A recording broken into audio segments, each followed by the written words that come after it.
Welcome back, everyone, to your 2018 Hearthstone Championship Tour. I'm Heatwave, and I'm joined by BagofBricks. We're in the final match of the semifinals between Azumo and Antreezy. And if you remember Antreezy, it's because he is coming off of a huge upset victory over Tom 60229, last year's world champion, and his Murloc Paladin performed really well.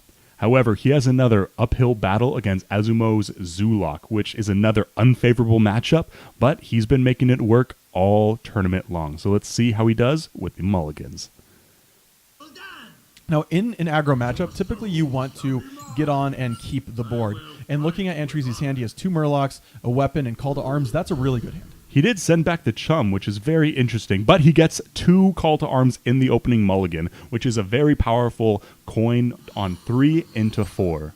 Absolutely, and Azumo kept the Vulgar Homunculus looking for a 1-drop, and he did get rewarded with the Kobold Librarian. Yeah, getting on the board early here for Azumo is going to be very important. Unfortunately, Antreezy doesn't really have a good answer to this. No, the Murloc Tidecaller just feels bad. If he plays just that, it dies on board. Drawing the Scrimskull Chum is really, really important because it gives him the option of coining out the Tidecaller. Yeah, the Tidecaller will have 3 health, so it can survive on the board.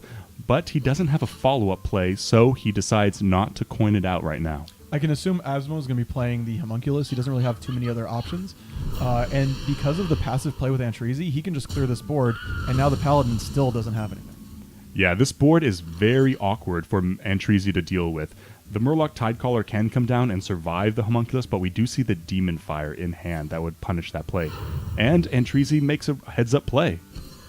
Yeah, playing the Rallying Blade, does play around that, but you also kind of wonder because while maybe he is the Demon Fire, there's so many other ways this turn gets punished. Yeah, Blood Fury Potion here would also be devastating. So he's not going to play the Demon Fire, so he taps instead, and he gets a Glacial Shard. That is a huge punish for this Rallying Blade. Yeah, there's no way for Antreezy to remove any of these minions anymore, and as we know, demons on board are very dangerous. Instead, Antreezy's just going to probably have to chum into Tidecaller and hope that he can somehow preserve a board. It does look like he was almost... Oh, yeah. He does got this. He's got this down. The Grimscale Chum coming down first will give more health to the Tidecaller with the same attack points. Yeah, you need to slow down just a little bit. It's those, World Championship nerves. Yeah, he's got this. However, Azumo does have a Soulfire to cleanly deal with this Murloc Tidecaller. And the Blood Fury Potion is a huge pickup because that actually, if he does this in the right order, it allows him to preserve a 5-4 on board. That is a very powerful demon and a very powerful turn for Azumo. This is what he's been doing all tournament long.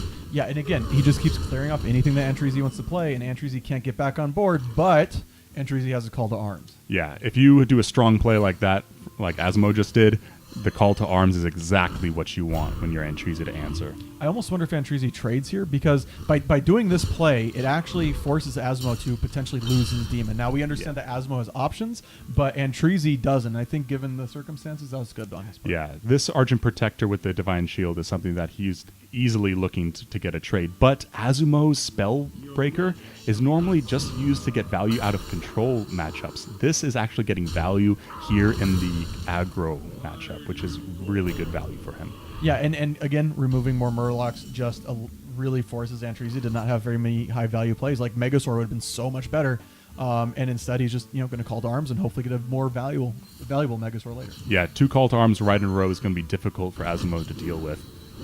But that Divine Favor is still sitting in his hand, not doing too much for him. No, the Divine Favor, unfortunately, in this matchup, kind of like you said with the Spellbreaker, is largely a dead card in an aggro matchup because your opponent's not going to have that many cards. So where Divine Favor can draw many cards against control, here it's maybe you're going to get 1 or 2. Maybe. And did we see those juggles? Wow, they missed the Void Caller. So these 2 attacks in aren't going to be able to push through. No, and another demon survives with 1 health. Yeah, coming down, and we do have a Crystal Weaver draw. So that can buff up the Voidwalker, but he can also Despicable Dreadlord. But 2 mana left over, this Demon Fire can also do work. Yeah, not many people realize that Demon Fires can actually deal damage. And there you go. Okay, yeah, that was close. He's looking to clear this board up. The Knife Juggler and the Tidecaller are just too many the high-value minions for the Paladin. You can't leave them alone. Yeah, very threatening. Oh, we have an unidentified Maul draw into a Purifier's Maul. That is going to be a huge value and tempo for trading in this aggro matchup. Yeah, absolutely. It allows him to value trade the 1/2 into the 4/1 and preserve a Murloc.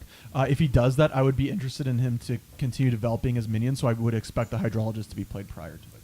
Yeah, we definitely are going to see, the Hydraulis is definitely coming down this turn. You're totally right. Yeah, because it's either going to be Megasaur or Maul, right? So there's going to be a Hydrologist played. I'm thinking in this case he's probably looking for Noble Sacrifice. Yeah, Noble Sacrifice, Redemption, Getaway Kodo. There's a lot of cards right now that might be able to help him out. But these are not... There's the Getaway Kodo could do work, but... Chooses to get the Eye for an Eye. That's very interesting. Yeah, that is something where he's looking to get a lot of face damage into this Warlock. Maybe being afraid of a Gul'dan, a Blood Reaper Gul'dan coming up, but it is only turn 6. Yeah, and maybe, I mean, looking at it, maybe he's trying to bluff for the Noble Sacrifice. Yeah, he did attack into the Crystal Weaver, setting it down to 2 health. So this Crystal Weaver is probably... Oh, he's checking for the secret and went face with it. This Eye for an Eye play maybe just got giant... No, that's a huge punish. It's got to be. Yeah, it allows actually Antreezy to come back in the game. That 5 damage makes a huge difference. Now, on the other hand, Azumo could put Antreezy at 1.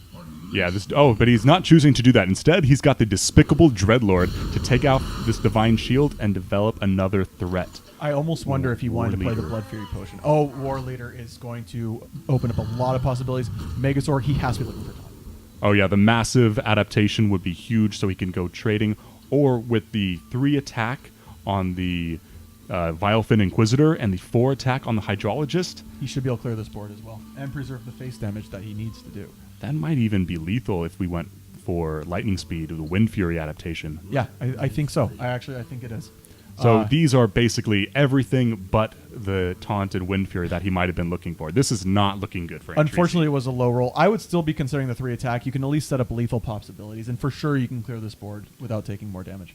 Yeah, the choice here is basically he needs to deal with the board with 2 enemy minions on the board and possible damage out of the hand. This is where... Soulfire. Exactly. He has to deal with both minions and be able to develop threats. So he chose Poisonous to be left on the War Leader, it looks like, and he's making trades here. That is interesting. This sets up a 1-turn lethal.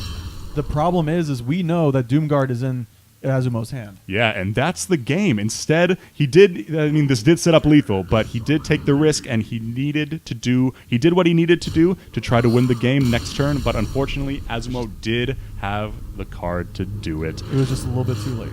Yeah, that was a great performance all series long by both players, but Azumo comes out on top. What were some key moments that you thought happened in that game that really turned the tide of the battle? The 2 that stick out to me the most was Antreezy choosing to hold back on the coin and getting that and not having a much more high tempo play early on in order to start contesting the board. And as you saw, like early turns, it was just Azumo clearing the board, and he had to settle for less value plays because he just didn't have a board to deal with. At the same time, he did have both Call to Arms in the opening hand, where holding on to that coin for Call to Arms into Call to Arms is a super powerful play, and he didn't have anything to follow up, so it was still a good play from his point of view. And then later on, the tap into Glacial Shard was a massive punish for that Rowling Blade. That allowed that minion to survive for 2 extra turns because he went from the Glacial Shard into freezing Antreezy, and this minion's going to survive with 1 health, and the Blood Fury Potion keeps pushing it out of range. Yeah, it was a great draw from Azumo. And then later on, Antreezy kind of got the short end of the stick when he went for the secrets and the adaptations. Both were not ideal. Yeah, he kind of... The numbers were on his side, right? Like statistically, I think you draw answers more often than you miss, and on both of them, he just missed. Unfortunately, he did. And I mean, let's talk about the giant elephant in the room. Antreezy took so much damage from his own weapon attacks, more than anything, and the Eye for an Eye play was also like compounded that problem. Yeah, I almost wonder if the Eye for an Eye was partially taken because he knew he was on such low health, and his opponent's going to want to hit his face. And so that's almost like that's 5 damage. It did set up for a 1-turn lethal. If he got the Wind Fury, it would have been lethal right there. And it wouldn't have been lethal if it wasn't for the eye-to-eye. So, I mean, even then, there was still options for him. Unfortunately, he just missed on them. Yeah, there were actually a lot of different situations. Azumo, with the heads-up play of actually attacking face with that Crystal Weaver, stopped it from just normally you try to clear a Murloc, keep control of the board. A lot of players would not have made that heads-up play. And without it being, even if it was eye for an eye, that extra damage that he was able to push through right then, turning the corner, making the right plays to win the game. 5 more damage or 5 less damage on Antreezy. He doesn't have the lethal on that turn, and Antreezy actually might have the lethal the very next turn. So very true. There's a reason why Azumo is going to be the one who moves on into the championship finals. Yeah, and with that, we're going to move on to the next game of our semifinal round.